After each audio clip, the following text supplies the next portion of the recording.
Yes, hello. Is this Craig Horton? Yes, it is. Greetings. This is William Montgomery speaking. I have been a little, Montgomery, how are you? I've been a little busy. I'm on a really bad schedule, so haven't been able to get a hold of you guys in the daytime. But here I am in the sort of flesh. All right. But Well, I understand you have a concern, and I wanted to go over some of the points in your concern so that I can better address what's going on with your conversation with Sergeant Pearson. Sure. Well, to give you a little bit of backlog, I've been trying to write things down according to what I was instructed to a long time ago. With Jerry Schauger, and basically falling behind here on the paperwork since we have lots of other cases. We ended up reading the internal affairs policy, found out that internal complaints can be taken verbally, and so that's when I called back to dispatch. They told me to write it down. I said, hey, I just read internal affairs policy. They had Lieutenant Dan Murphy give me a call back. He said, in a very adamant tone, write it down. He said, everyone else has already told you this, and so forth. And so I kept calling back. I eventually got the voicemail of Jackie. Never got a chance to actually talk with her again, but she forwarded my voicemail to Kinsman. Kinsman I had a brief conversation with a long time ago about all this, but nevertheless, he forwarded me, I guess, my message to you. So basically, I've never really actually been able to start anything with internal affairs, and I have dozens of situations at this point. It's bad. So, I don't know where to start. Where would you like to start? Well, you have dozens of situations. I can't really probably help you with dozens of situations, but I actually couldn't discern who is it in the police department that you have a complaint against, and then what is your complaint, and that's probably where I'll be able to start. Okay, perfect. Okay, so the dozens of situations are actually all identical, as my brother and I have found, and it doesn't matter what ticket we get written. Officers of the law, both in this jurisdiction and others, are not using their elements. They don't even know what elements are, possibly. They were thinking they have heard what the definition of or the words probable cause are, but they don't actually know what it is. For the most part, what we've caught is not using maps. And so while these dozens of situations sound convoluted, if you were to simply look up my municipal court record, I have all but won every single case that's gone through there. And so I'm trying to prepare essentially 42 USC claims against everybody. And as a result, while we're down here preparing paperwork, we keep getting more tickets and so forth. And now that we got ran out of Fort Collins, that's part of our complaint. We were followed out by the police. So we ended up being in Denver here, and now we're just only picking up panhandling tickets. Basically, the officers down here don't know what the definition of solicitation is, or travel portion of the roadway, things like that. And so we're not getting as many tickets down here, but we're just trying to put our paperwork back together. And so to give you kind of a background on each situation, it's a really short story. Are you ready for me? Okay, sweet. This is the farthest I've ever gotten with anybody, so this is really cool. Okay, so I came from a Mormon household. I fell away when I was really young. Basically, the faith pushed a lot of things on my brother and I, and we didn't agree with them. So when we rebelled, they ostracized us and disowned us.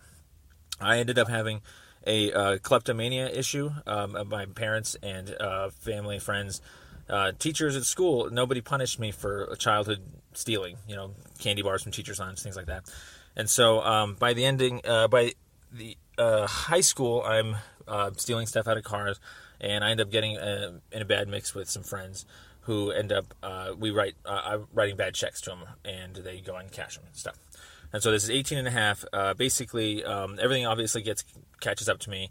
I'm a really good young kid, just ex-Mormon. I'm not really actually devious or, trying to go out and do those things for the purpose of those things. I don't really know what I'm doing. It's an actual mental illness, kleptomania.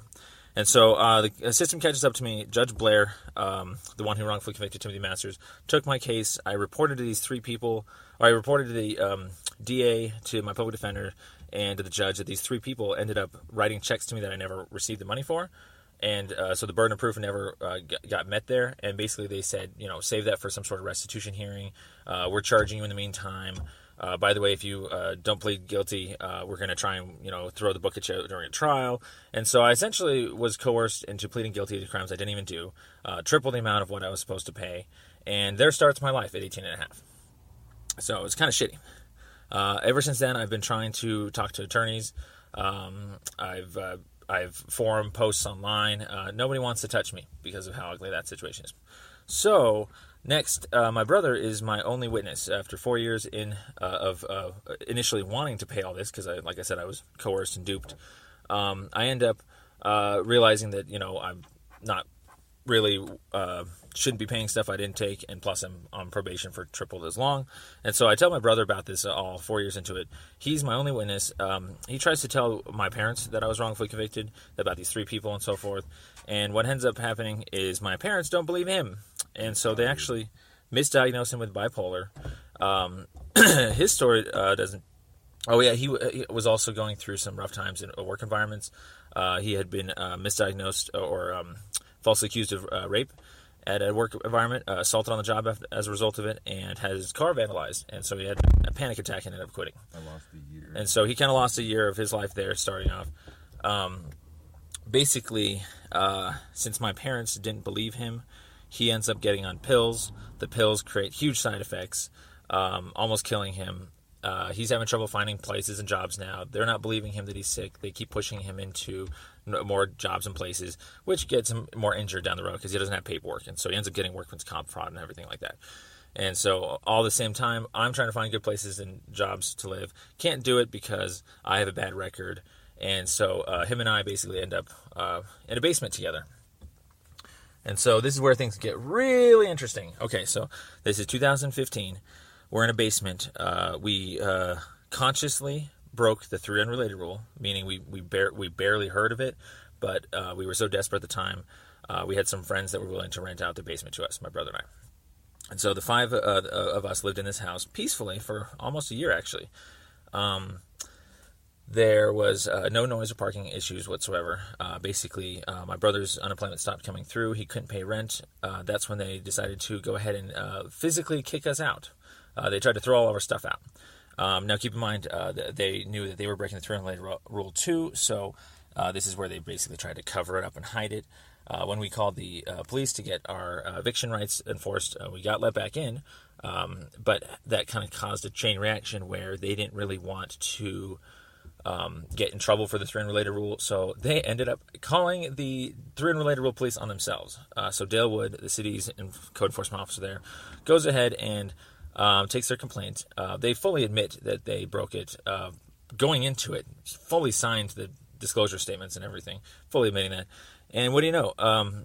Dale Wood starts finding just the 2 of us, just my brother and I. So since we're exercising our eviction rights already, we don't really do anything. We think it's kind of silly. I thought for sure 4 or more people need to be breaking the 3 unrelated rule for it to be a violation.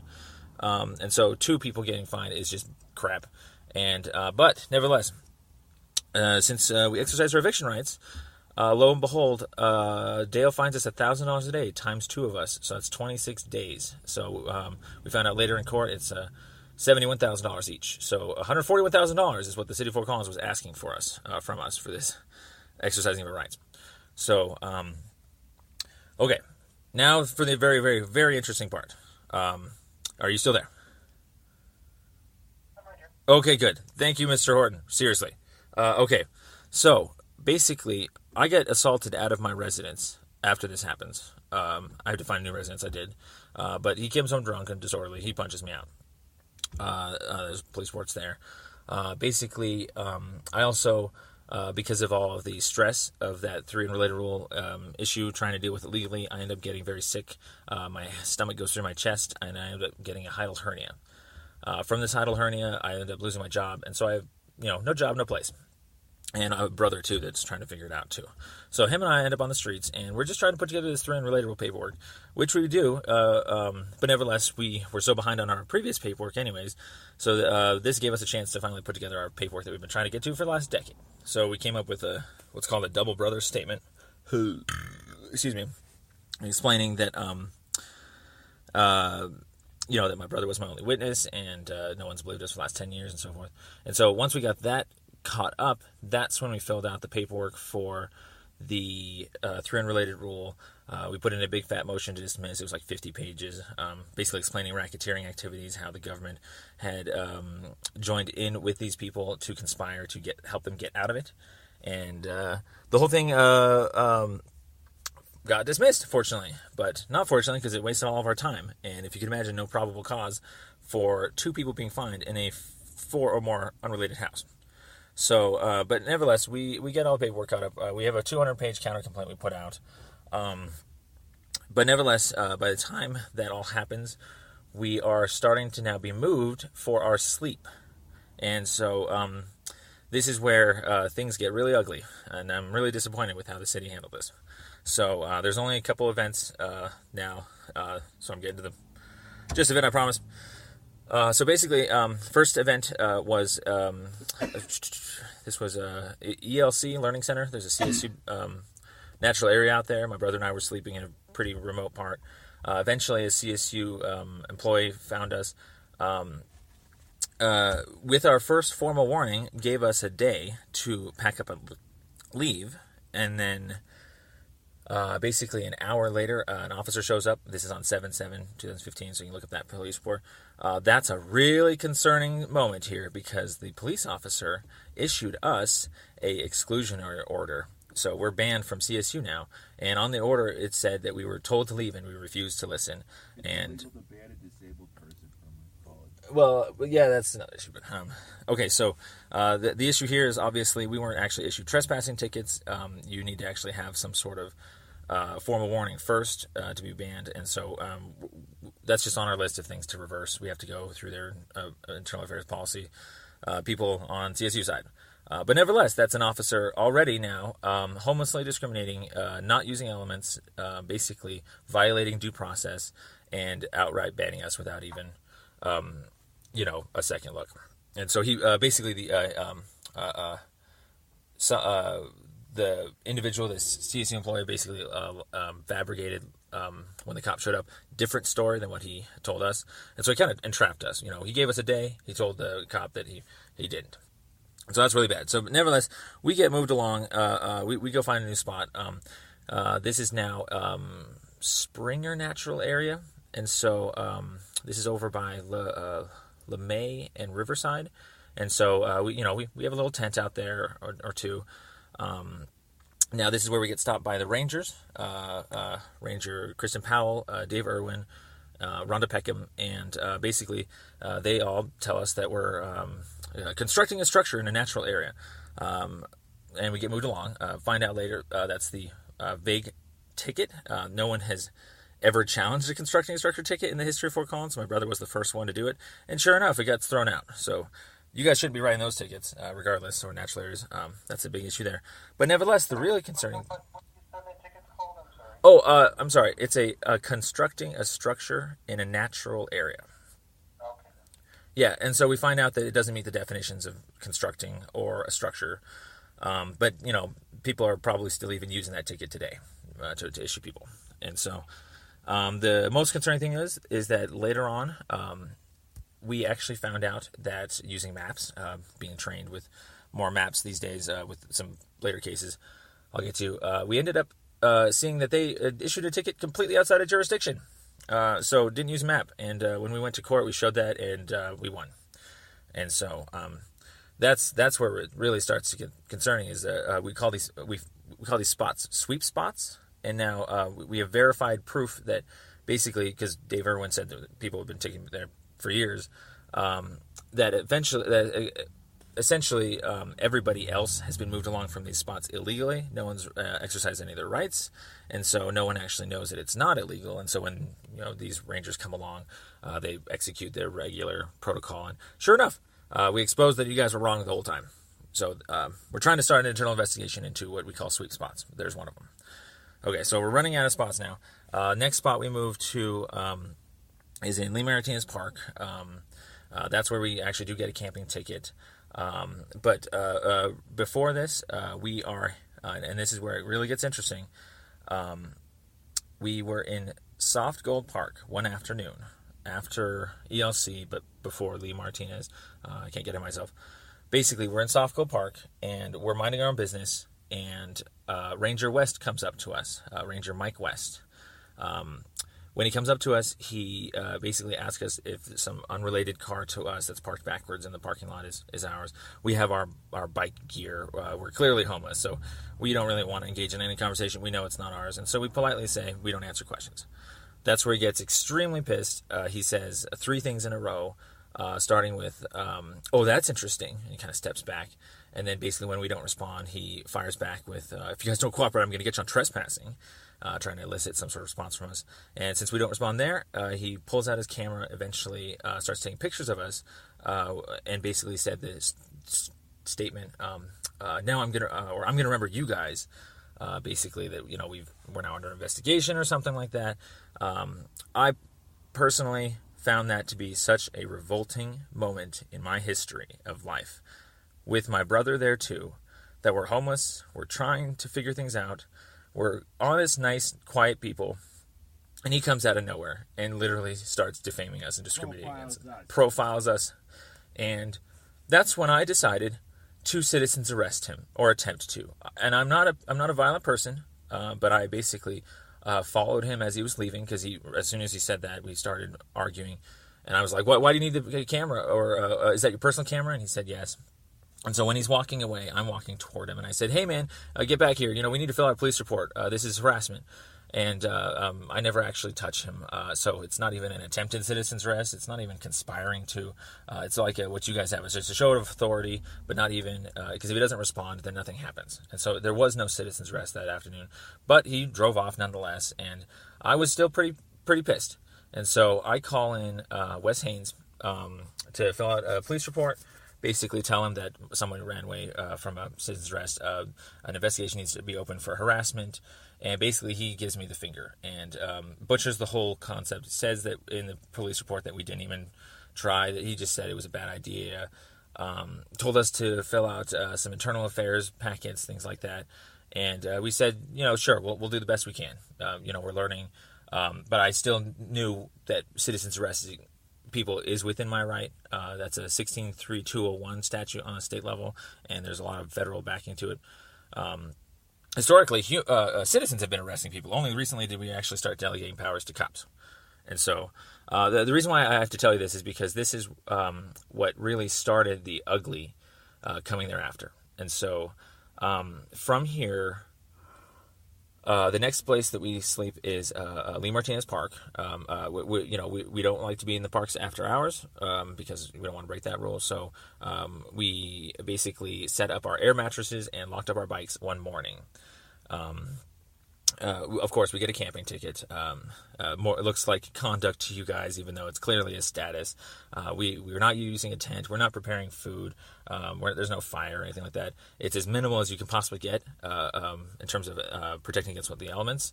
And nevertheless, we're fighting that. We have an appeal going up to the Court of Appeals. So that's fine. Fine and dandy, except for obviously I don't think Mike West had probable cause to issue us a citation in the first place, because he said that he saw us camping before he even talked to us. And I think one thing that you should be doing is talking to people to see how long they're sleeping for, to see if there's a difference between napping and camping. And we were definitely napping in terms of time. So if we're allowed to nap for 2 hours with air mattresses and bikes, then we're allowed to nap. And so because he interrupted us and we went down the path of camping, we sort of argued down that paradigm anyways. But ultimately, I still have an issue with the lack of probable cause, because we don't know for sure if I was. And basically, when you interrupted me, Mike West interrupted me, it did turn into a nap, and legally, it didn't even fit the statute of camping anymore. But nevertheless, that's all arguing finite points that are, legally convoluted, so forth and so on. That's the appeals courts. That's the judges to deal with. But really, okay, so here's where it is. Mr. Craig Horton, this is where I really need your help. Okay, so next situation, I am part of Occupy Jefferson with, Zach and Kendra and some other friends. And basically, the 9 days there where no one's ticketing us, they're trying to define what the park boundaries are. They put everyone to the, east of the side or west of the sidewalk on Jefferson. That's when I started doing some homework myself, and I started going to the different departments. I went to the real estate department, found leases for the park, and went to the streets department, double-checked that. I think I even went to the zoning department at one point in time, talked to chief construction inspector, just, real basic people. Basically, the problem here is that during that encounter, Officer Giddings didn't know what the park boundaries were, thought that it was an issue that needed to be double-checked, didn't immediately go to his boundary maps and the patrol vehicle, instead went to the Parks Department and requested a map there, actually got one, but it was something that didn't have a legend on it. It was offered by Bud Bradyhoft, the ranger there, and Bud wasn't very specific about it, and so basically Giddings kind of thought he could just do what he did. Basically, the map is the original map that he used has two different colored lines on it. One's red, one's green. The green line is what is the maintenance boundaries of the park, and then the red is the parcel lines that were incorrectly drawn to include the railroad track and some parking lot, and that's why he kind of thought maybe it was the green lines and not the red. Turns out the red lines were incorrect in the first place. The GIS department wrote those up, or drew those up a long time ago incorrectly, have basically been posting maps everywhere of that incorrect map. And so when the incorrect map made it into the Parks Department, they made their own map for maintenance purposes, and so they're not really dealing with boundaries or anything like that. They don't need to. It's not their job. And so they have a girl over there called named Jill Wirtz, and so she just remakes these maps for internal purposes. And oftentimes these maintenance maps include the right-of-way for tree stump removal, things like that, or trash. And so basically, in a nutshell, Giddings thought the park boundaries went from curb to curb, using this maintenance map, and I'm talking with the Parks Department. I talked with Jill. I found the leases eventually, and obviously the boundaries do not go curb to curb. It does on one side, Jefferson side. That's not a sidewalk that's part of this, the street. Jefferson Street is only 70-foot right-of-way there, but the sidewalk that is Linden Street is not in the park at all, and that's 100-foot right-of-way. And we knew that, and so we were literally, all four of us that last night, September 15th, I think, basically all sat in the right-of-way and just got our tickets. Some people pled out, but I took mine to trial. And so, Dave took his trial. He was on a municipal level still as a park curfew. I had been given a repeat ticket of unlawful conduct, so that went into the county. But my brother's ticket got his tossed in court for being outside of jurisdiction, and also for being on a sidewalk that's not designated as part of the park. And so, basically, it was just a bogus ticket. All of them were bogus tickets that night, at least on that sidewalk that we know for sure. But yeah, effectively, it silenced the protest. Really, really disappointing there. The most disappointing thing of all, though, is later I challenged this in court.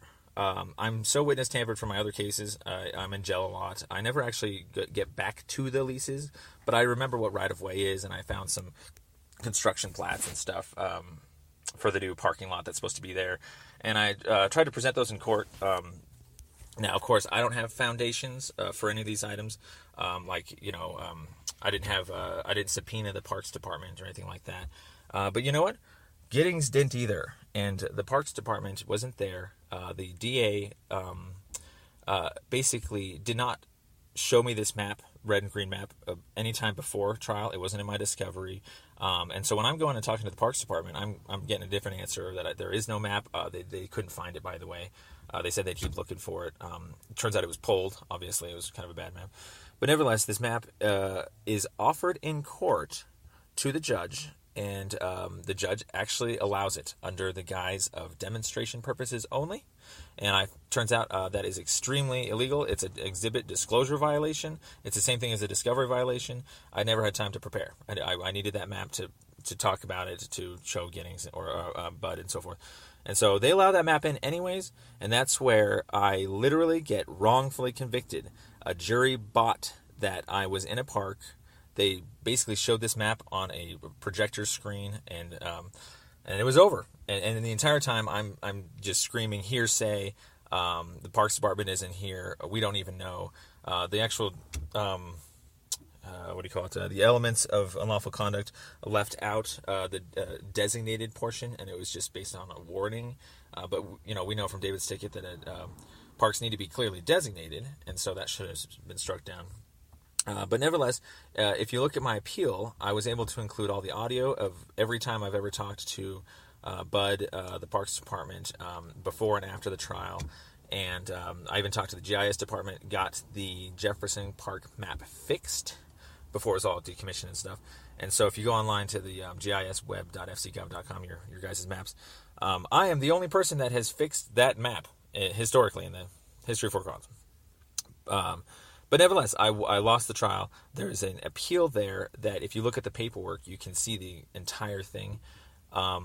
The reason why I'm so concerned about this situation with the park is because on that night, Giddings offered multiple times. He said that the city attorney had confirmed these boundaries with them. There are the official boundaries and so forth and so on. And so when I press him in court, I say, so did you ever talk to the city attorney? No, never did, no.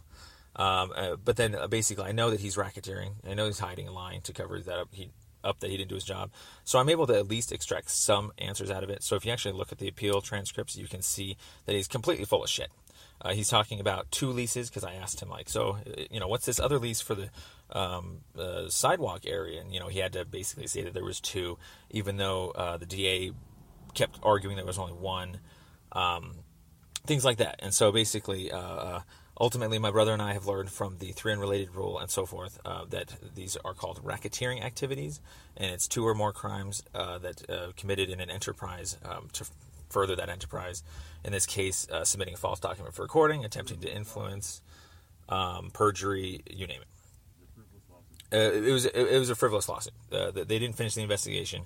Hopefully, most of the time when cops ticket people without the full investigation, they can go ahead and drop it after maybe they learn, or maybe someone pleads out illegally. But in this case, I challenged it and got them to push all the way.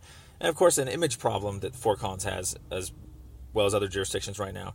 Nobody wants to, lose money from tourists not coming here because cops don't know how to do their jobs or something like that.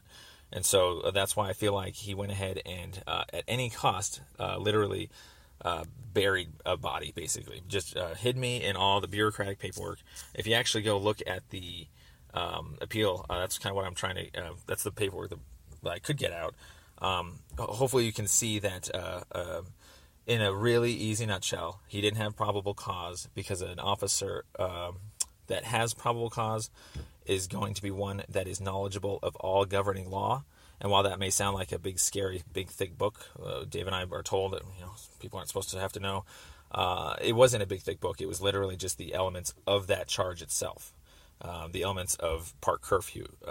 And so he didn't know what right-of-way law was, and that he could have protected himself, but basically didn't, and I ended up getting wrongfully convicted in a non-existent park. And so I'm still fighting that one. Okay, so the reason why I'm so concerned about this is that during that time, I had made a comment to Giddings talking about how Mike West is in the forest, quote-unquote, digging himself a grave. But we all know that statement is digging yourself a hole, making yourself a bed, so you lie in it. Basically, I was trying to explain that Giddings, or that Mike West and other people are illegally writing tickets that are going to catch up with them. So it wasn't a violent statement. It wasn't anything like that. But he takes that in conjunction with a comment that I did make that day to Mike West during the ticketing experience. I said, quit your job, probably save your life. If you don't quit your job, you might lose your job if you don't ticket us correctly. And so it's all on audio in the case there. But basically, there wasn't a violent threat there either. It was the equivalent of check yourself before you wreck yourself. I'm not going to fire you. I can't. I don't have the power. The only thing I can do is file a complaint against you. Bureaucratically, you're going to be charged with all this stuff if it finds out to be true. And so, basically, when I was asked by Mike West that day, going backwards to Lee Martinez real quick, he asked me what I meant by that comment, quit your job, save your life. And then that's where I responded with, bureaucratically, you're being charged with all this, and this. It was just a very soft response, only elicited by his question, and then it just kind of ended. I responded, and that was it.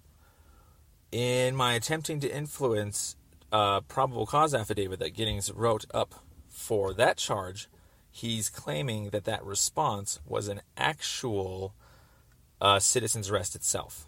And so now he's taking the idea that I'm citizens arresting or attempting to over tickets as some sort of violence in conjunction with this comment of quit your job, save your life, in conjunction with this unrelated, not in front of Mike West or anything like that, other comment during the protest of digging himself a grave. And so that's where he trumps up these charges, saying something along the lines of, if I recall, that my actions suggested that he'd be killed if he continued enforcement. And to finish this off real quick, this investigation was still left open after the Mike West, Lee Martinez situation, even left open after the Occupy Jefferson a couple of days later, left open for a couple more weeks after that, under different investigations, maybe menacing, I saw in there. But ultimately, it was the third citizen's arrest in the Lee Martinez Park that is what I can only imagine, is trying to say that is a second attempt to arrest over tickets. I need to clarify this 100%. I have only attempted to citizen's arrest Mike West 3 times in 3 different occasions because I couldn't get to the paperwork in time, and I saw him again later, and it was always over the same original issue of harassment and nothing more. I tried in Soft Gold Park, didn't happen. When I saw him again, during the tickets, I tried. He said, I got to write you a ticket. I even said, go right ahead, Mike, write me a ticket. I'll see you in court. And then the third time was purely a repeat of the first 2. It was a attempted citizen arrest over harassment. And the reason why I say the word harassment toward the end there like that is because in the police report, in the affidavit Giddings fills out, basically, I think they're trying to do some sort of word equivalent, where basically they're saying that I tried to arrest Mike West again over harassment, basically harassment being the illegal writing of tickets. But that's whatever, he wants to extrapolate from that. I don't know what else to say. I'm not a violent person. I didn't even try to citizen's arrest him. All I did was stand in front of his vehicle and said, hey man, do you want to politely do this or not? And so I don't have the balls to actually go ahead and touch a ranger. I'm not going to obstruct people. I'm just going to go the polite route. And the polite route in this case was, I witnessed a crime. I know I have rights to citizen's arrest. I also know that I have avenues for, internal affairs, complaints, things like that. But ultimately, it's a 42 USC, and so in the end, I can exercise my rights however I like. And in that case, while, everyone else is telling me it's a bad idea, I thought it was a really good idea. This person had committed a crime in front of me. I witnessed it, and I knew my rights to arrest him or attempt it. Oh, and real quick, there was a slightly before situation of during the Occupy Jefferson situation. Right before Soft Gold Park, there's a guy named Billy. Basically, he had written a ticket to Officer Hopkins for not using his blinker beforehand. This was like a couple of days before my original attempt to citizen's arrest. And so Hopkins took that ticket, and so it just kind of gave me the confirmation that I needed that, justice could be served in both directions. And so, but nevertheless, if you can see the atrocity that has shown up. If not, please actually read Giddings' warrantless arrest affidavit. It's a lot of stretching. It's a lot of equivalating. It doesn't even actually fit the statute for attempting to threaten through threat of violence to try and stop someone from, or change their outcome or their vote or so forth. And so in one sentence or less, I did not try and kill Mike West for writing me tickets. Nor was I trying to, nor was I interested in doing it. So there, let me get that out. Now comes some more interesting things. By the way, are you still there? I am, yeah. Oh my gosh, thank you very much. It's not that a lot. It's not that much to go through, but it is a lot. It added up, and so basically from there we had to move again, and I'm out on bond. So I'm actually trying to be really responsible, like I'm still, not trying to break any laws. with wherever we sleep. In this case, we decided to try and just stay outside of city limits. You guys showed your force. You obviously don't want us to be sleeping anywhere in the town. Giddings told me basically go to the KOA or shelters or get out. And so from there, we set up a just sleeping quarters just north of the river, right east of College Avenue. There's like the Gustav Swanson Natural Area over there. And so from there, we used maps beforehand. Officers Cutter, Brady, Bruff, and Johnston all showed up one morning in the middle of the night, just 3 in the morning, kind of rushed us, basically started writing a ticket. That's when we said, hey, we have a map. And they're like, save that for court. So we save it for court, and we win another trial. And so this is multiple trials we've won now. But yeah, this is the one where they followed us out after we left the area, and we walked down the street. They followed us. We walked over to Oslon. They followed us, and that's where we actually ended up having to kind of work with our estranged parents to get a van, or we'd be in jail basically for sleeping at this point, kind of like Zach Humbert. He has a lot of unlawful conduct tickets. So we win that trial again, though. Obviously, no probable cause. We offered the map that night. They said they had maps in their patrol vehicle, that they didn't need to use them. But obviously, they didn't use them. And in court, they lied and put dots on where they thought we were, which were what they thought was in the park. But according to our GIS maps, or our actual GIS video and stuff, basically, we were able to prove that we were not in the park. And just very simple. But nevertheless, we get run out of town, and now here's where we're down in Denver. We're just driving around, trying to get our paperwork together. 13 years running, case after case. And basically, Broomfield police, they jimmy into our vehicle. That was kind of fun while we were inside of it. North Glen picked us up on private property with a public solicitation statute. That got dropped.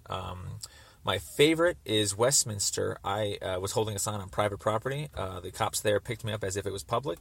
Literally convinced the judge that it was public, even though I tried to emit maps and tried to show them that they were on private property. But I got convicted of obstruction, of not showing my ID on private property. And later on, I call the police up, do some stings, and I end up proving that other officers think that's private property without issue. And so, still trying to work internal affairs there. But nevertheless, I still get picked up a couple of other times just for holding a sign when they think it's soliciting, or stepping out on the travel portion of the roadway when it's not the travel portion.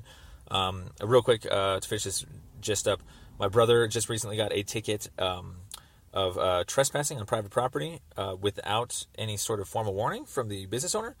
And on that same exact ticket, he also has a solicitation in the public right-of-way, which is kind of impossible, logically, because you're either on private property or you're in public. So it's kind of another fake ticket. And so, so Dave and I, we're trying to get our paperwork together. We're also a little disappointed. No one knows how to use maps. People are also pretty hell-bent on pushing forward with whatever crap it is, image problems, so forth and so on.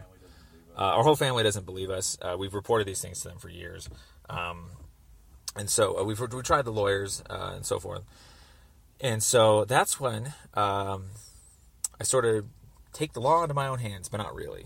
And so the final blow here is where Eric Holsapple of Loveland Commercial Real Estate, LLC, the property manager of Safeway there, puts up a fence illegally around the benches of the right-of-way. It's a 100-foot right-of-way over there.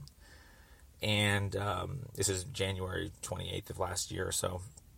And so, it goes up for a couple weeks. Nobody does anything about it.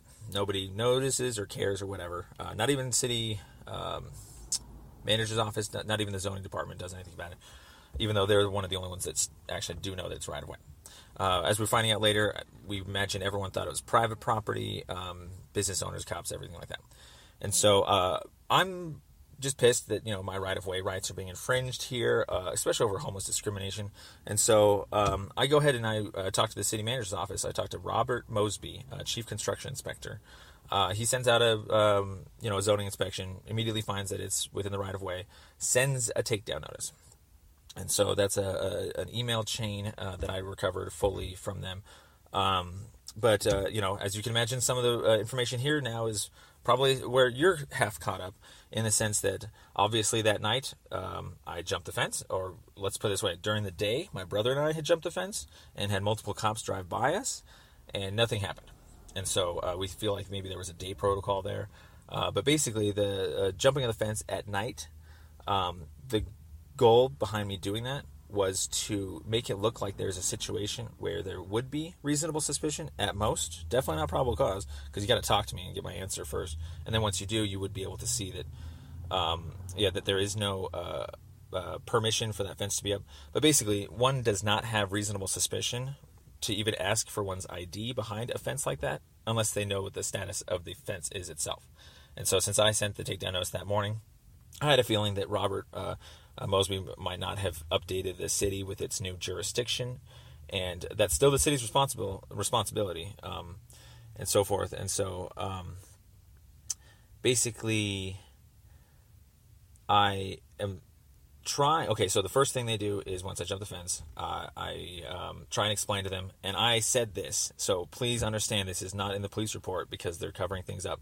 I said right of way, I said 100 foot, I said city plats, I said citydocs.fcgov.com, go look up Robinson Pearsall Project, because that's that plat, but you can look up original town plat just as easily. I even said everything. And then Dave is also my witness. He was there. He was in the van across the street. He said everything as well. Also, I called the sheriff's department. And so he also called the sheriff's department. They said they couldn't do anything there either. But, jurisdiction-wise. But nevertheless, so it was supposed to be a situation where at most it's like a fake sting for real cops and a real sting for fake cops. And so we've had situations before in Westminster where an officer didn't know the law, but basically as we're explaining it to him, he backs off and undoes what he started to do. Like I was proceeding to be arrested. I explained that I was on public land versus private land, and that officer stopped midway. And so I know it's possible for officers to take in new information and so forth.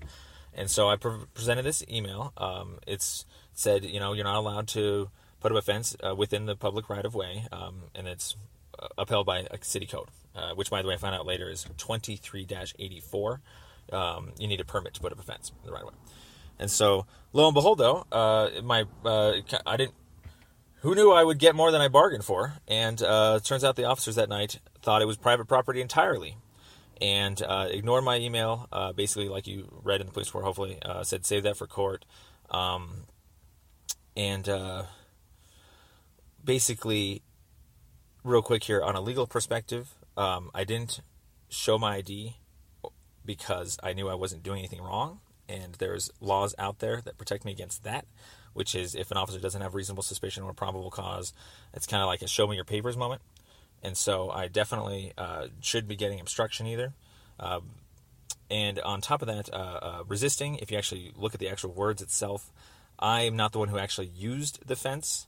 And also it wasn't actually an obstacle itself. There isn't an inherent automatic liability of officers unsafely getting over it. Obviously, they used bolt cutters. They could have used step stools. But basically, they kind of charged me with claiming that the only way to get over was unsafe. And also, I'm not trying to prevent them from arresting me. I wasn't trying to slow them down. I was just waiting on the other side to let an arrest go down the old-fashioned way because I preferred custodial. And also, I did not feel very safe jumping over a fence that I was told to jump over with officers on the other side ready to get me. I didn't want to possibly fall and then get some other really bad charge of violence or something like that. And so I just I basically there were shows of authority to ask for my ID and to get me over that fence, and I did not concede to that authority, and I had to be physically seized in the end. And so it actually doesn't really matter when I was seized, if I was seized when I was told for my ID, or when I was told I was under arrest for the obstruction, or when they actually physically seized me. I'm just saying, for argument's sake, it looks really funny if in the end I really was only seized after they physically seized me, because you can see that obstruction and resisting doesn't really apply before it's graduated to that level of an encounter. And so also from there, when they got through, obviously I did not resist. Officer Brady had filled out in his police report that I did not resist. And so I personally, I think those two charges are really bogus, and they are. And I've talked to the DA about them briefly with what I can get through him, and he basically says something along the lines of, "Well, once you jump the fence, you picked up 2 additional charges, and it doesn't matter about that first charge. We can still push forward with the others." And while that may be true with an actual physical resisting arrest, that cause violence, it doesn't apply to like refusing lawful orders if the lawful orders themselves are not actually lawful. Oh, sorry, Dave. Okay, so basically, Bob thinks that he needs to take me to court still over all 3 charges, which is kind of strange because at the very least, with his logic, you should be able to drop the first charge.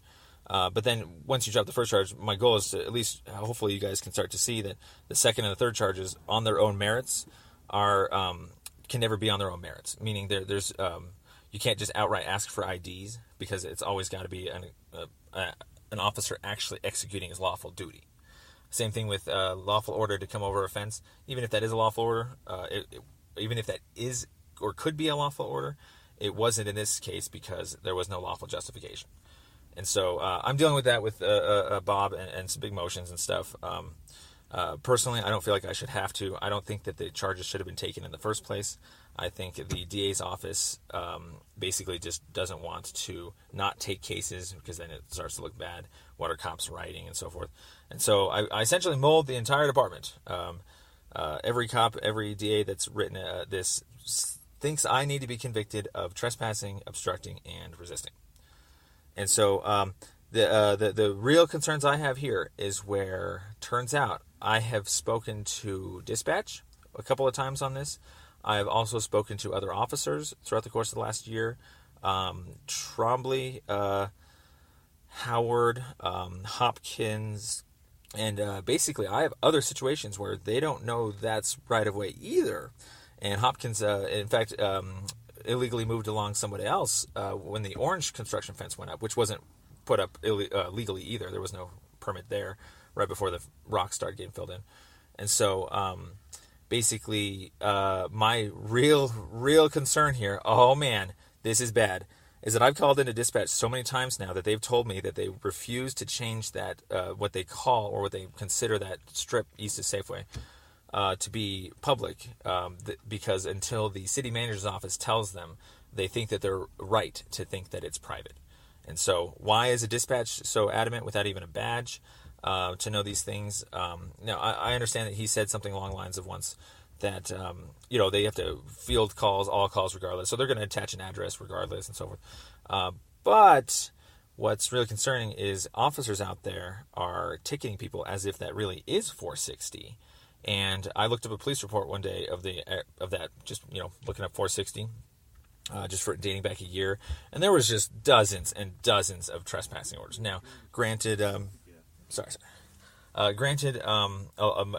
many of them might be from the actual store inside or other places in 460, but I think that'd be a great place to start for investigation-wise into if other officers actually think that east side of Safeway is in fact private property, and if that's the case, how the heck is that even being found?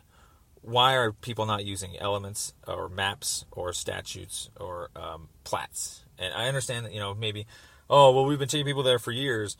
Well, that may stand, except that when the other side gets that information to them, like when I got the information to Chernak, he's supposed to be able to start seeing that, I can't assume that element anymore. I actually have to put this. And so basically I'm currently have a protection order out against 460 South College, which is kind of strange. I'm banned from Safeway, and I think that's an illegal document. I think that's, I believe, okay, so basically all of these charges, all these cops, over the course of the last 2 years, we have added up between like 5 and 10, 15 actual charges that each cop has. Some are misdemeanors, some are felonies, but basically none of these charges are ever being filed against these cops, and until they do, then I have a feeling that these cops are never going to learn these, or any jurisdiction is going to learn these. And so there are charges like secondary criminal, false imprisonment, second degree criminal. I can't even talk anymore. Second degree kidnapping. That's the actual felony. That's moving somebody. But submitting a false document for recording is definitely a big one. Obviously, these documents actually influence people, and so there's the attempting to influence a public servant there, because they're, through deceit, trying to change the outcome of these officers, or of the judicial officers and so forth. And so, real quick, the kind of the chain of events that unfolded was, I tried to provide that email that night. That email was left out of the warrantless arrest affidavit, so that next judge that signed off on that the next day for Chernak's warrantless arrest affidavit didn't know the law either. He shouldn't have been signing that off. The supervisor of Chernak shouldn't have been signing that off. It ends up in the DA's hands. There's like 8 DAs that typically, sign their witnesses, affidavits, or put their names on it. I've never met them, but they all seem to think that it was trespassing too. And then all the way up to Bob. And so, I don't know what to do. I don't think that I'm trespassing. I would like to, put in a motion to dismiss. Personally, I don't think it's my responsibility. It shouldn't even be my responsibility to do any of this in the first place. I'm coming up to basically the only solution now, which is, since all the damage is already done, is 2 routes. 42 USC super complaint for the 30 or 40 or 50 cops we've caught now. We've literally counted over 1,000 charges. And then the other side is, if we can't get this out, that's when we started to try and talk to the internal affairs people, like Westminster Commander and you here, is that we think that this is a systemic epidemic that, unless it's really driven home, these people are not going to start caring anytime soon.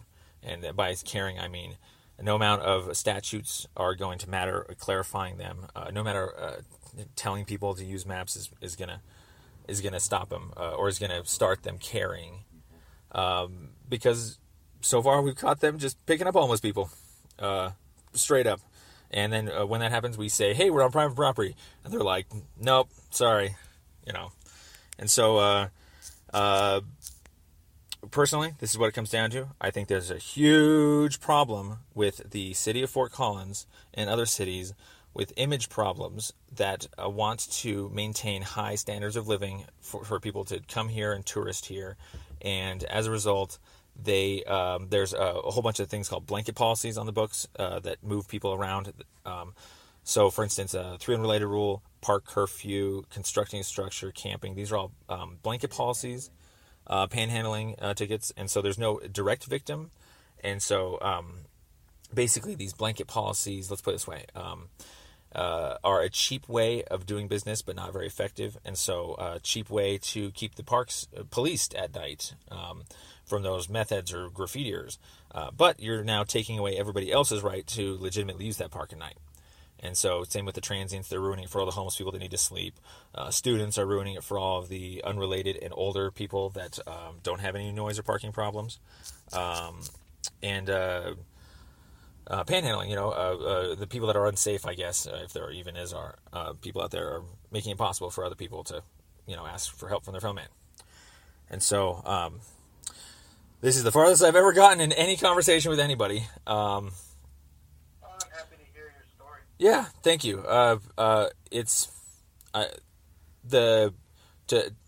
To sum up, the best I can say with what I've been trying to figure out, the commander of Westminster helped me kind of hone in on this.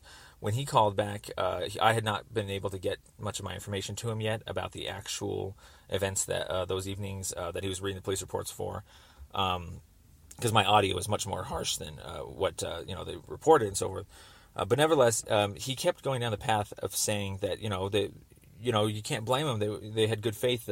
They were mistaken that it was a private, or it wasn't a private drive, but it was next to an intersection or something like that. And so, what we found is the best we can call that is called subjectively reasonable, and it's not even reasonable because it's an officer of the law needs to know the governing law that he's applying, and so I'm just trying to explain to him as well as you now, basically, that all of these cases they look like they're close but no cigar, and you can't blame the cop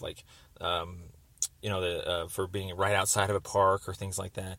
However, we're seeing that it's not good faith whatsoever. These are objectively unreasonable officers that even presented with the information, like with Giddings that night, I talked about the streets department and stuff, and mentioned right of way and that it's a sidewalk and so forth.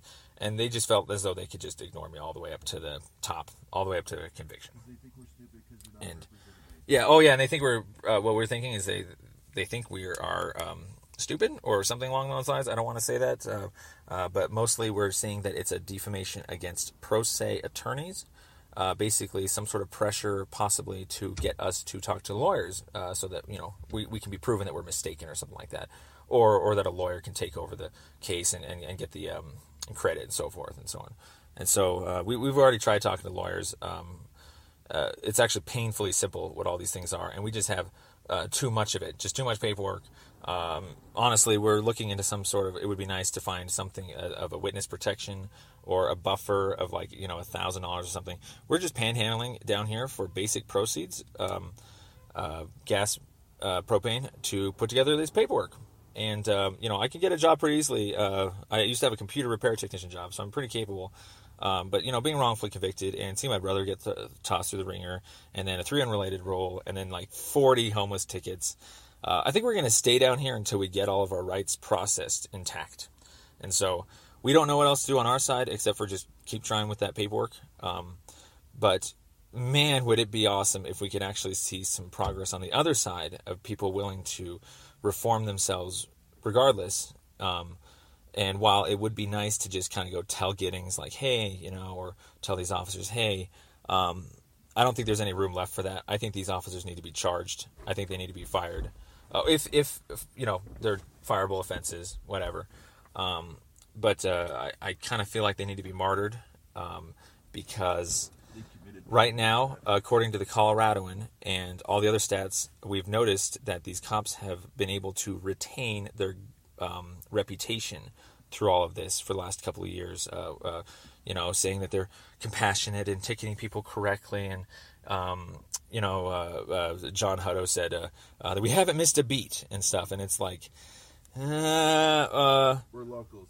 we're locals and we got ran out of our own town. And we're trying to report things that aren't even to do with us anymore. We just I want that area to not be considered 460 so that other people don't get moved along there. Like Zach and Kendra. Because Zach and Kendra have been, and security guards move people along there still, we've heard. And so, how are you going to be able to inform the public or the cops that that's not 460 without exposing that they've been thinking that way for years? I don't know, but I don't think that should be your concern. I feel like it's like, how do you train someone on the most basic of all levels to be skeptical and nice? Because usually when you're skeptical and nice, that's kind of the day protocol we found, is that most tickets get dealt with pretty easily. People are willing to go through maps, willing to go over elements, second guess themselves, double check definitions. But man, at night, basically human trafficking, homeless discrimination, racketeering activities, violation of separation of church and state. We feel like this is a lot of religious ideologies that are pushing their way. But basically, let me start with this way. The number one crime we see is a 3 unrelated rule, plus a no car camping ban, plus a no camping ban, plus no park curfews, plus no constructing structures, equals you have to either pay rent in the town and get a job at the current rate or leave. And so there's an entire demographic of people that are just being kicked out, basically, because they can't afford it. Or also, too, the reason why I don't do the shelters is because I tried them in the past. I was kicked out for being there too long. My problems were more advanced. I got bed bugs. I also got harassed from people that were, different backgrounds than me. And ultimately, you're only allowed about 5.5 hours of sleep in there with no access to food or water. And I have a hiatal hernia, and that is just not going to work. It's the most intellectually dishonest thing I have ever seen an entire city try and pull against its less fortunate. We mentioned Oregon in the conduct versus staff. So, but anyways, we're fighting on the a bureaucratic level, but I don't think that's going to make any headway. If a city continues to have an image problem, if it continues to try and maintain its house values with these silly laws and so forth, so basically it's it's already over. We're just trying to do some damage control. But man, at the rate that we're going down here, we still get tickets for panhandling. And so I don't know what sort of special strings anybody can pull on the government side, cop-wise or whatever. But if there's any way you could find a witness protection program for us until we can get caught up with this paperwork, we're concerned that our statute of limitations is running out. And while it shouldn't, because each event should reset it, it's an uphill battle. And so, but yeah, cops are not doing their jobs, man. You're the first one to hear it all the way up to this point. Now I'm definitely curious what on earth you would have to say in response to all this. Well, I don't know whether or not I should try to summarize what you said in terms of what a complaint against a police officer would be, or if I could ask you to summarize in one sentence. What is your specific complaint about a specific police officer? But I have to preface that by saying 99% of what you just said involves the application and discernment of legal theory, which is going to be determined and evaluated by, it sounds like still you have outstanding cases. So things like whether or not you were allowed to be in the right-of-way at 460 South, whether or not the people at Safeway have the right to exercise some control over right-of-way, which they do, some control, right? They water the yard, and they keep the bushes growing, and they... Yep, with amendments. Absolutely, yep. So they have some ability to exercise their judgment about that. So whether or not a judge is going to say they have no ability to trespass someone from there, or they have every ability, that's really legal determination. So the things that I can help you with outside of court, because I can't make judgments or give you advice or help determine your court cases, is what a specific police officer is specifically. That's a violation of your rights or our policies.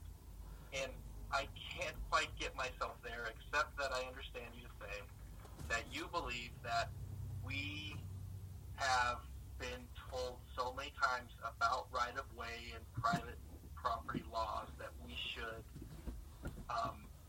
henceforth be doing things differently. Is that kind of what you're saying? And that officers have broken the law because they're not doing it differently? Well, the actual breaking of the law is only if they execute whatever they want, and it would be under the guise of probable cause or reasonable suspicion, but not actually having it later, or found out to be having it after the fact. No lawful justification. And so I've actually heard this exact same type of answer from the other commander, so I'm really glad we've got to this point, but I really need to kind of emphasize this concept. They will get right there. Okay. And it's basically, while there may be current cases and so forth, with regards to that trespassing case, from my recollection of the internal affairs policy, it's allowed by the internal affairs people, basically, to do side-by-side investigations into wrongdoings of officers, and also to determine if they are untruthful, like a moral turpitude, things like that, and that every one of those is all on the side of a trial, even that may still be pending, as long as it doesn't have anything to do with the actual determining of the innocence or the guilt of the person. And so the innocence or the guilt of the person is where you're talking about, like, that we have to deal with the courts and stuff. But from what I've read, and maybe it would be nice if you could possibly reread the entire internal affairs policy too, it says very specifically that a finding of untruthfulness can still happen. This is on a policy level even. And basically the number one concern I had was when I read the internal affairs policy, it was talking about how an investigation should be opened up for untruthfulness, so that if there is found to be untruthfulness, that person could have that information be updated with the DA's office, so that the DA could understand that this person is going on the stand possibly compromised. And so the reason why I'm saying all this to you is because the way Giddings handled the unlawful conduct, even though that's being hashed out in court, and even though there's definitely a 42 USC in there, I think based upon how officers are supposed to be tasked with knowing all of governing law, and clearly that is a very obvious situation where he didn't know all of governing law, then that is an automatic case closed for you guys for a finding of untruthfulness, and then you can go ahead and update the DA. Also, If you can't read the other police report, but that's more of what the legalese of what you're talking about. But nevertheless, for all these closed cases, for the ones where I've got found not guilty because I used a map and so forth, and with rangers and stuff, these are situations that, like, if I don't even make it to a 42 USC, does that mean that these people don't get reprimanded for their actions? Is there no consequences? Because from what I can tell, they all fit these statutes that the Internal Affairs Policy is saying can even be charged. Cops can actually even be charged during an Internal Affairs investigation with actual crimes while they're actually also still being witnesses in court. And so, if you want to go ahead and tell me what I was afraid of, which is that there's nothing that that you can do personally, and that you have to wait for me. That hopefully I'm just going to have to go to someone even higher because these are. If you actually read the entire Internal Affairs Policy, it is very, very specific about the capability of finding these facts out without court. And so, with regards to, for instance, 460 South College, if I don't make it any headway in court with that, let's say even lose and get wrongfully convicted, where do you guys start to the chain reaction, or the, whatever you want to call it, to not be ticketing people there again? Like, where do you guys correct that? And that's my complaint is, it's not specific officers. It is. I can give you specific officers, like dispatcher number 211, Officer Hopkins, Todd Hopkins. And basically, a lot of these events have actual audio and video attached to them that is part of my big fat, paperwork I'm trying to get. And so, for instance, here's a really good example. Officer Todd Hopkins illegally moved someone from that right-of-way fenced area, the orange fence that went up. There wasn't a permit for that orange fence. And basically, he said that, I said, hey man, that's a 2384 violation. You can't be moving somebody along from there. And he said, that's not a law, or that's not a rule or whatever.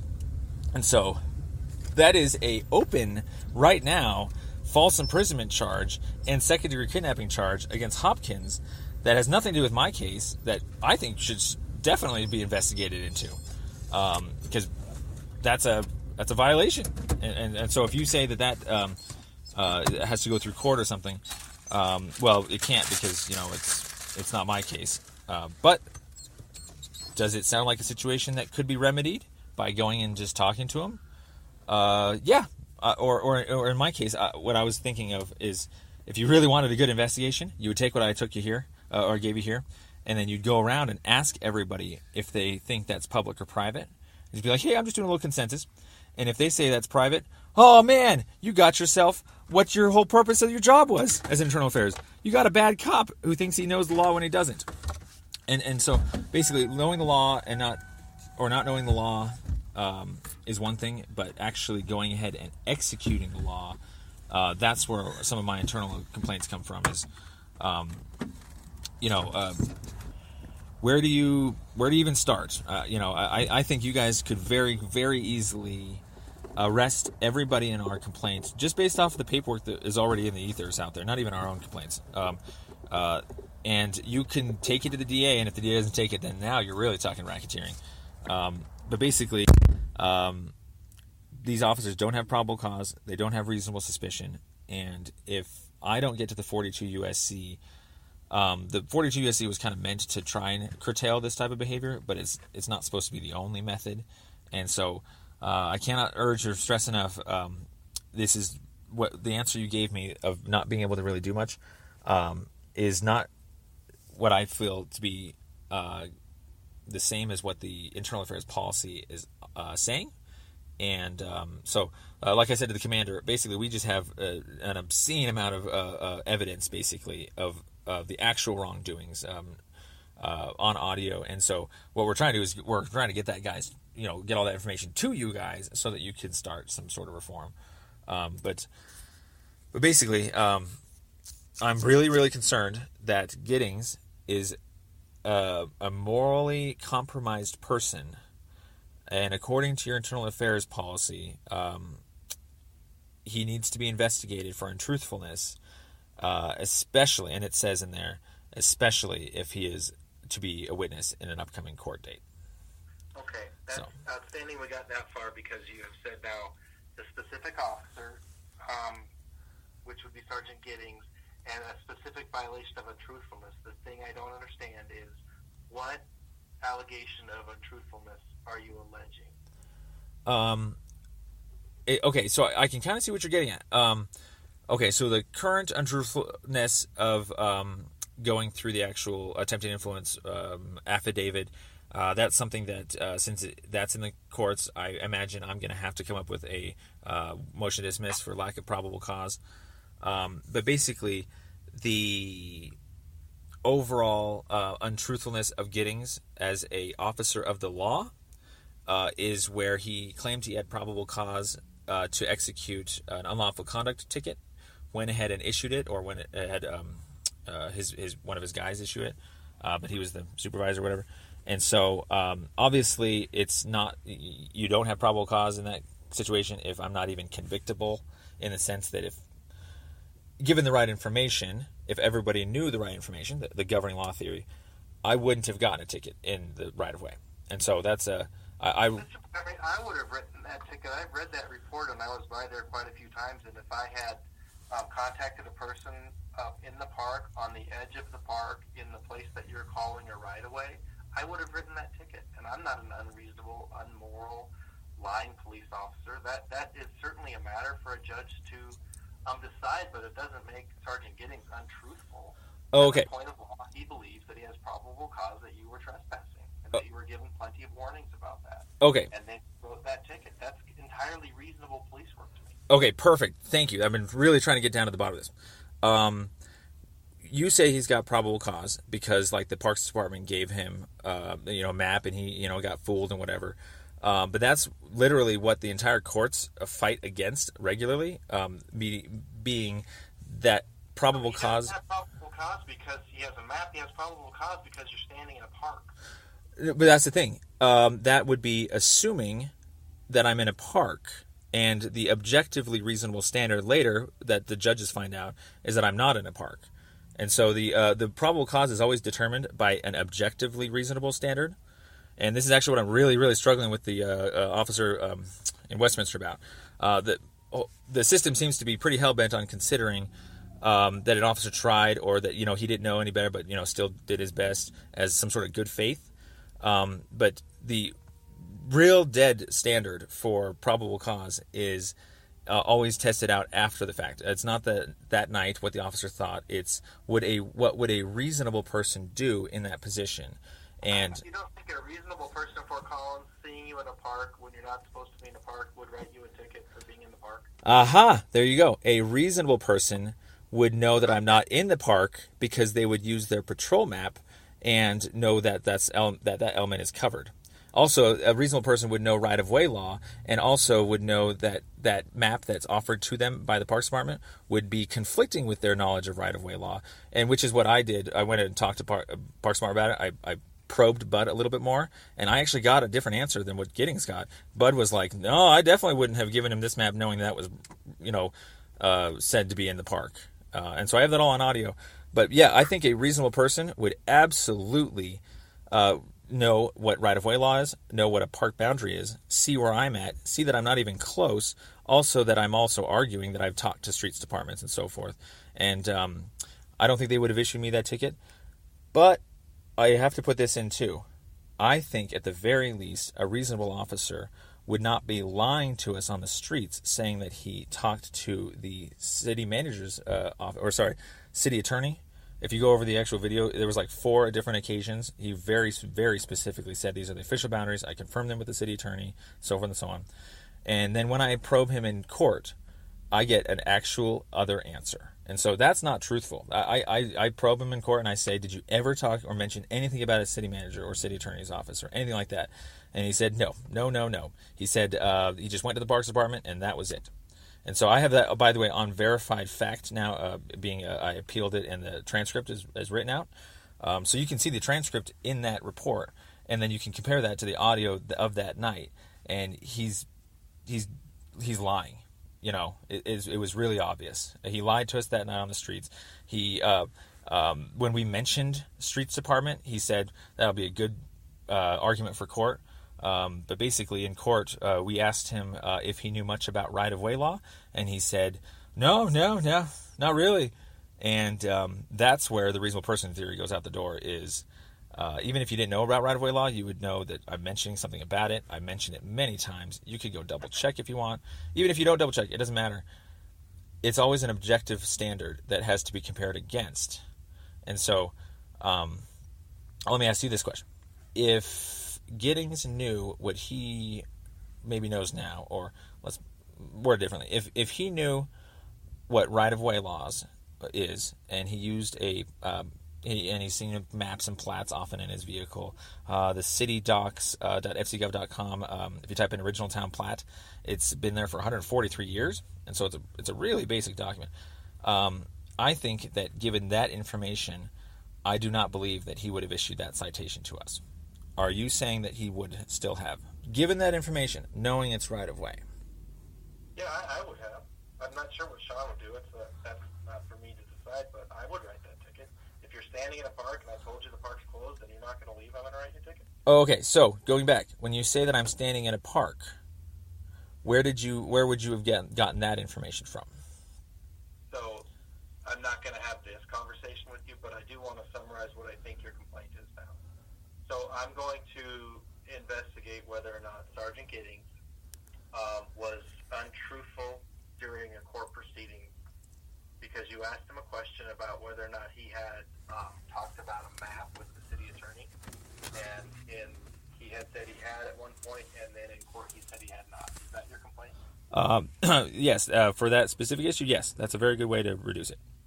Okay, then that's what I'm going to work on, Mr. Montgomery. That there are kind of a variety of other things. I don't hear a lot in there that is going to be actionable for us. I can't arrest 30 police officers. There's not a statute of limitations on your citizen's arrest. I can't offer you witness protection so that you aren't getting tickets while you're going through this. Those things are just unreasonable. But I can look at whether or not in this situation that we just discussed there was a violation of policy, which I'll be happy to do. Okay, so now that we okay, I like the way you're working here. Investigations for untruthfulness. Technically speaking, since I went over every other case already, let me reframe it all. When I was written a ticket for the constructing a structure being outside that natural area, that was a false document for recording. That was a claim of untruthfulness now that I'm advocating out there. They said that I was in a park. I was not in a park. Those are all points of law that the judge would have considered in those cases. Those are matters that I'm going to look at as untruthfulness, but those are different circumstances. So outside of something else that you haven't mentioned yet, some other circumstance you haven't talked about, this is what I'll be focusing my look at. Okay. So honing down even more, untruthfulness is actually only one element of what internal affairs policies can look into. That's just because if someone happens to be coming up into court as a witness or something like that. But any policy violation, any legal violation needs to be investigated as well. I mean, if you want, I could actually pull up this internal affair. I think we might need to because it says that criminal charges can be brought against these officers, like, for instance, false imprisonment. And so, okay, so this is where the gist of it. I think I'm trying to figure out what it is. A 42 USC claim is my protection against an unreasonable seizure. A motion to dismiss is my way to try and get that dismissed before court. An appeal, if I lose in court, might be my avenue. But nevertheless, let's say for argument's sake, I go ahead and I get that 42 USC claim filed, and I win. When I win, that means that the officer didn't have probable cause. If that's the case, then that officer now fits the statute of false imprisonment. Do we need to wait for my 42 USC to come around for us to see that the officer didn't have probable cause? For some of these situations, absolutely not. They offered, or we offered a map. They said they had a map. I was clearly found to be not in a park, and so there's really zero good faith left. And that, like for instance, with what you've been given with regards to the constructing structure ticket, the officers fully fit the elements of false imprisonment. And I've already, I never got to the 42 USC complaint for that one yet, but I've already won their trial. So they already tried to convict me in court and then couldn't. And you could actually go use that information in court, if they still have the records. But nevertheless, if you're saying to me that none of these officers, that you have no probable cause to arrest anybody for, at the very least, false imprisonment, you're saying that they all otherwise still have legal justification until I otherwise prove not. Yes, I'm saying there's not probable cause to arrest the police officers for false imprisonment. Okay, so I gave you a who, what, when, where, why, and how, and if I were to go over the elements of, like the jury instructions for false imprisonment, these officers would not meet them. That's correct. We're not going to arrest any police officers for false imprisonment. Okay. Is there ever a situation where you would arrest an officer for false imprisonment? I suppose if I had probable cause to, I would. Okay, so, how exactly, this is kind of tough, but can you give me an example of a situation where an officer wouldn't have probable cause? Well, again, I don't think that hypotheticals are going to be helpful right now, but I'm telling you I don't agree with your opinion that the officers have committed false imprisonment. And if you can find some competent legal authority that agrees with you, I guess that would determine future outcomes, but it's an unreasonable assertion. It's just, I just don't agree with you, and I'm done having that conversation. Oh, okay. I see what you're after. Oh my gosh. I have a better way of wording it, I promise. Me going to a 42 USC claim to argue with that judge, the lawfulness, the justificationness of the officer comes up as an issue there, and obviously they try on the reasonable person theory, and when they try that on, they are to determine if the cop doesn't have it, or if he does. When someone goes through 42 USC, technically, that's kind of like a claim that I have probable cause that an officer affected my rights, and this is what gets to be found. When I'm putting the claim together, I'm not confirming that the officers had lack of probable cause. It's only a statement or something to be challenged. And so the best way I can put it is, if I am quote unquote writing a ticket quote unquote that has what I think to be probable cause, that gets to be determined later in court, that's actually only me, and that's only the 42 USC. Those same elements, regardless of if I get to court or not, are fulfillable under the false imprisonment statute, because when you say you don't have probable cause for false imprisonment, I just gave you an example where an officer, didn't use a map. He didn't know how to. That's obviously not a governing law officer. Now you have probable cause to take him into court and let the court decide if he really didn't have probable cause or not. The fact that you don't want to write him that ticket in the first place, you thinking that he doesn't have probable cause in the first place, or that you don't have probable cause in the first place, I would put that as one of the most dangerous thoughts on the planet, because it's up there with, I don't want to use this word, but it's kind of mafias, where no one wants to turn in their other goonie or whatever, and so I don't know what else to say. I think if you look at the actual cases themselves, let's put it this way: if I'm going to be going to a 42 USC, and if I can have a judge look at these cases and they determine that there's no probable cause, that's obviously my route, but that means it's not impossible for you guys to see that they don't have probable cause. And so to sum it up, the fence is such an obvious one that there's so negative probable cause on that one, that you basically, especially for submitting a false document for recording, are you telling me that document that says 460 on it, which is not 460, is not a false document? Yes, that's what I'm saying. Okay, so that's a legitimate document that you think is supposed to exist, and the officers have probable cause to issue it that night. Correct. And so 460 is what they thought they would that it was. Okay, let me reword this. If they used a map that night, and if they were to know what full-on right-of-way is, like Robert Mosby does, in the sense that, they could report the 2384 themselves, like I did. If they were to know full right-of-way law, would they have put 460 South College on that police report, saying the fenced area is 460? I would, and I'm pretty familiar with the whole concept of 460 South and the park benches and the permits to design all that stuff. I'm really familiar with that whole conversation, and I would write that ticket tomorrow.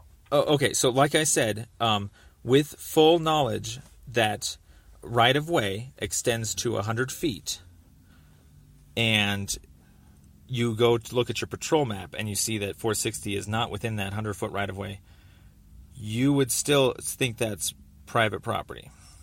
Yep, I would want the judge to make a ruling on that, but I would certainly have probable cause to write that ticket, and I would write it tomorrow.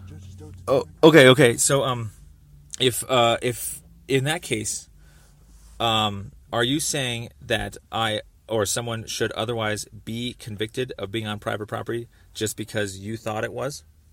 What if you play guilty? Mr. Montgomery, this is a silly conversation. It is. It sounds really silly because you think that the cop had probable cause that night.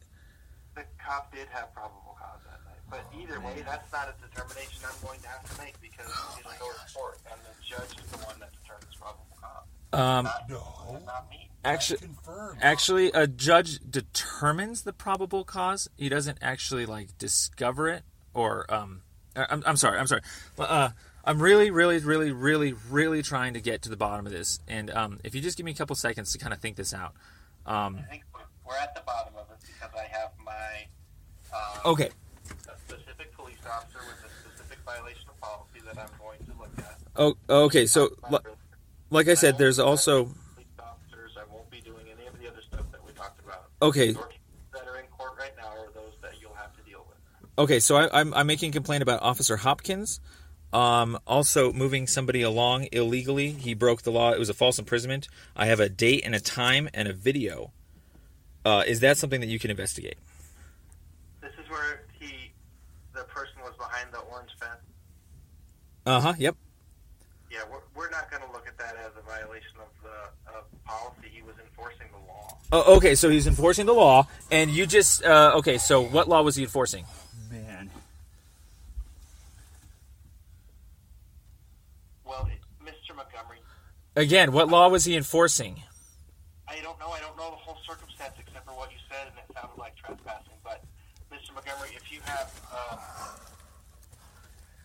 We're pressing racketeering charges to be against dealt you. with in court, we should deal with them in court. I can't deal with him and that charge in court because it's not my charge. I was just a witness to a crime. I'm trying to report it. I have a date and a time and a location and a charge and elements that are fit.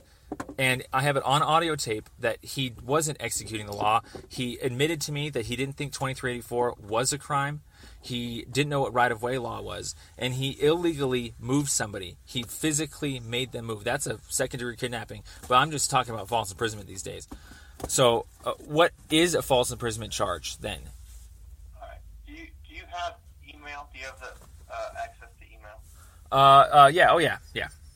All right. Why don't you email me the information you have about that, the date, the time, the audio or the video that you have, and I can look at that and try to understand what you're complaining on behalf of somebody else, what that might look like. Yeah. Well, okay, yeah. We're kind of back to the same place now. I basically have a ton of paperwork I got to get to you guys. But this is kind of the summary I would summarize.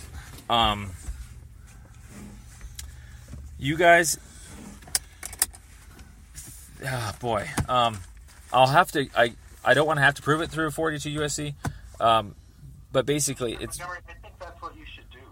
Well, like I said, I can't get to the paperwork in time because I am witness tampered with cases that keep getting dropped but keep getting picked up without probable cause. I think if you believe that you're being so wronged by the police department in such dramatic way as that we're all committing crimes and should be arrested, you should take that case forward. Okay, like I said, I have tried to, and now I'm actually trying to go back to the internal affairs policy. Okay, so is there any possible way that you could? I don't want to say this, but if you could reread the internal affairs policy. I'm familiar with the internal affairs policy. Okay, so I'm literally gonna have to go over the entire policy with you guys. This is so bad. This is Like I said, right? an officer. Okay. Ready? You can determine yourself if an officer has probable cause or not. If you can try on the same case as him, and you go read what an objective standard is, and you get to find out that an objective standard involves an officer that is knowledgeable in all of governing law. The reason why I'm having such a big contention with you and the other commander now is, in a nutshell, you guys are trying to uphold that it's okay for these people not to be knowledgeable of all of governing law. You say you would have done that too, but the problem here is that a officer of the knowledgeable of governing law would absolutely not do anything like that. And here's my perfect example. Kinsman said that was public property. He was an officer of the law. He knew governing law. He definitely would not be ticketing me there for trespassing. That's what it's as black and white as that. If you don't know that it's private property, of course you're going to write a ticket. But that's a crime because you don't know all of governing law and you're tasked with knowing it. If you weren't tasked with knowing it, that's another story. I also hear this big thick book that no one can possibly know all of governing law, and that may be applicable, in other situations. But I'm just talking about literally just the elements that are already of that charge. And so I guess I'm literally going to have to explain this and spell this out to you guys. But if you think that all these situations, the officers retained probable cause when they didn't use maps, when they didn't use elements, I'm going to have to add you my complaint now. I don't want to, man. But you're trying to stick up for cops that are subjectively unreasonable, and there's a really, really big standard out there of probable cause, which is the objectively reasonable standard. And that's evidence, not emotions. And so, personally, I think an officer of the governing law that knows right-of-way, knows maps, knows jurisdiction of his actual parks would not issue a ticket just in case to try and figure that out in court. You would not issue a ticket because you'd be seeing that I'm not in a park. And not that I'm close to being in a park either. That was never an argument in court. I was told I was in the park, and I was told the park boundaries went to the curb. And so, honestly, I already knew this was, potentially going to happen. Because we've already had cops that don't want to take our calls. And so, the point is that if I don't ever get that 482 USC complaint out, if I die tomorrow from starvation or weather or something, I guess that means that you guys no one's going to ever find out if those cops had probable cause or not, because it's undeterminable, even though we just won 30 trials. And so, granted, winning trials, it could be for any things like acquitting, technicalities, things like that. I think you guys are trying to hide that America's cops kidnap people. Yeah. Well, let's put it this way. I'm sorry to finish up, but you know how you keep talking about how the courts will find out if there's probable cause or not? My brother and I have gotten to a point with Westminster Police that we get their tickets and we fill out our documents like motion dismiss, and sometimes before we can even get the motions in, the cases get dropped. And while that may look like, oh, good faith, we found out that you weren't, soliciting or something, they're getting dropped because, for instance, this one officer, he wrote a C statute saying that this road was an interstate and it was just a U.S. route. And so I think at the very least, are you ready?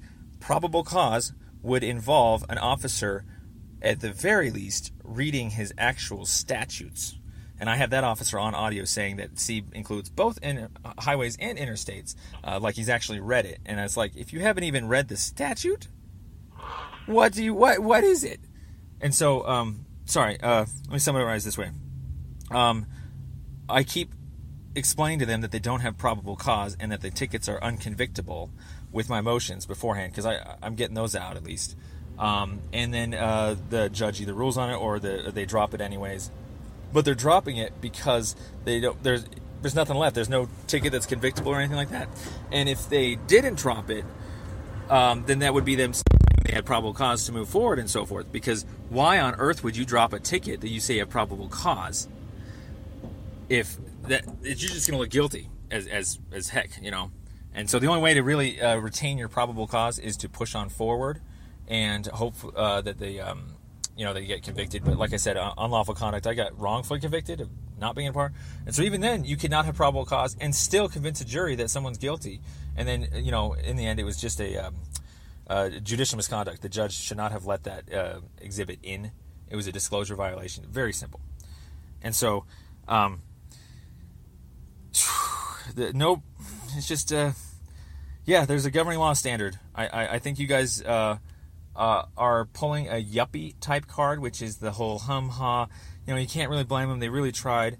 But, no matter how hard you try, if someone doesn't actually fit the statutes, then later on, objectively, then a knowledgeable officer, like, let's put it this way, the judge that day, if they were to find me not guilty of being in that park, that's the type of person that should have been on the street, not issuing me a ticket in the first place. And so there's a big disconnect here. I'm really concerned and disappointed that the case law and the procedures and stuff that the courts are not really transferring over to the cops.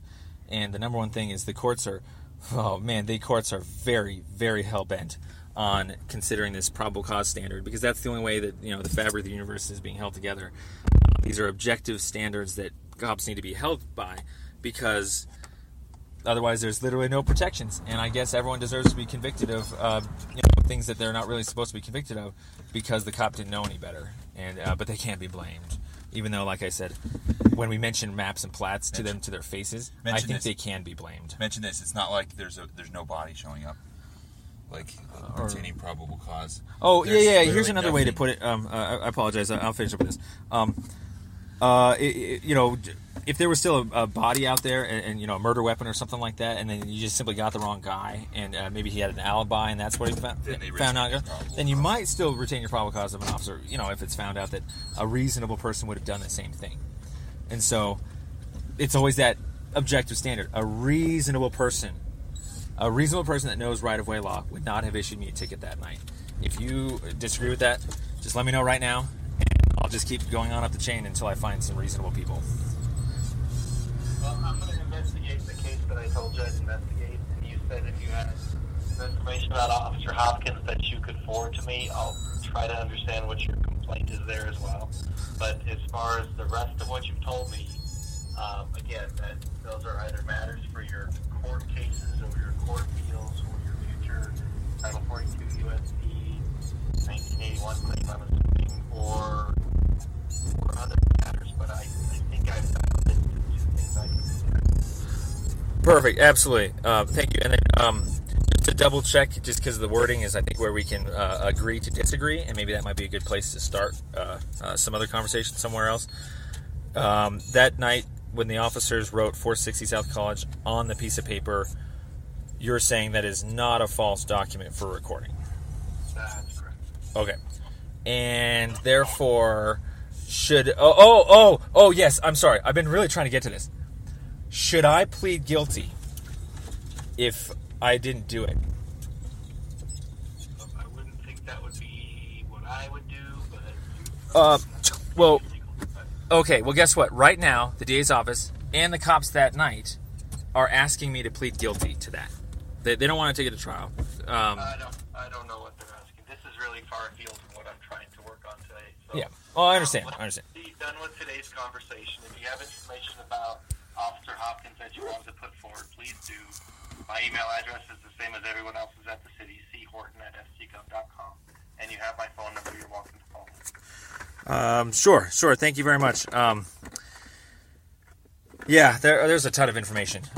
Yeah, it's really disappointing, but I guess we'll just keep on keeping on. But yes, there is. Oh man, if you can just read through that appeal, please, I beg of you. I haven't had anybody been able to see that, and this officer, according to the internal affairs policy, definitely needs to have a finding of untruthfulness for them, especially considering they are witnesses in an upcoming court date.